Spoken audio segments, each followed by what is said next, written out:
मधला सगळ्यात खुंकार माणूस जो मोठ्या गाडीत बसताना सुद्धा हेल्मेट लावतो आणि अशा तुम्ही काय म्हणता ना ते नागरिकत्व असणाऱ्या पुरुषाला थकून घ्या एकदा. तर बघता बघता आपण आपल्या प्रवासाला सुरुवात केली. मग बघता बघता आपण मंचर गाठल्याच्या नंतर मग जे गाडी पळावली आपण गोडेगाव मार्गे गेलो होतो, गोडेगाव मंचर मार्गे. आणि मग गाडी पळावली पुढं आल्याच्या नंतर आपण तळेघरपाशी आलो तर नुसता एकटाच रोड, कुठूनच काय नाही. रोड बघा तुम्ही, नुसती गाडी इकडून पळत तिकडून पळव. आम्हाला मध्ये कोल्हे पण दिसले होते, पण काय झालं झोपत गणगणित होतो त्यामुळे काही ते काढताच आलं नाही, तुम्हाला ते सांगायचं बाकी नाही काही.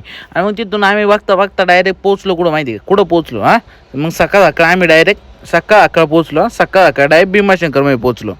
तर जय महाराष्ट्र पब्लिक. आता आपण आहे ना आलो इथं भीमाशंकरला, पण मोकार गाडी लय गावातले आम्ही पण ही आमची लय गावातली. आणि आता आपण घेतलेलं आहे पूजेचं सामान. आता चाललो इथून. आता इथं कमान मोठी पहिली बारीक कमान होती, पण आता मोठं कमानीचं नियोजन करायचं चाललो आपण खाली. चला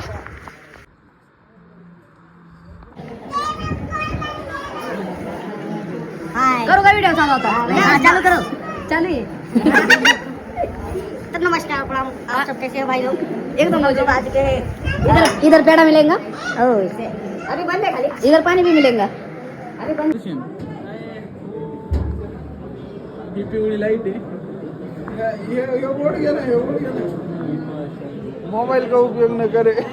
ये ना है वो अंदर है ना भाई उसमें. नमस्कार.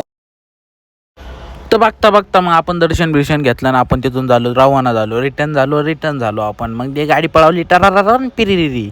आणि मग ते इस्ट्या बस फीस सगळं चालू होतं गाड.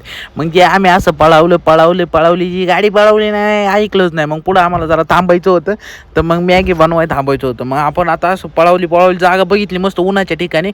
मग इथं बघा आता तुम्ही आहे ना, आपण इथं पोचलो, इथं गाडी लावली, मॅगी बनवली ना, आता निघायचं शूट असं काढला तर कारण मोबाईल स्विच ऑफ झाला होता आपला, कारण चार्जिंग नव्हती. नंतर थोडीशी झाली तर मग आता मग काय थोडा ब्लॉग टाकलाय. मग काय आता चला भेटू आता आपण नवीन ब्लॉगमध्ये, उद्याच्या ब्लॉगमध्ये. चला लाईक करा, फॉलो करा ना आपल्या चॅनलला जाऊन सबस्क्राईब करायचं का. नाद नाही करायचं, यावंच लागते, खोटं बोलायचं नाही. चला.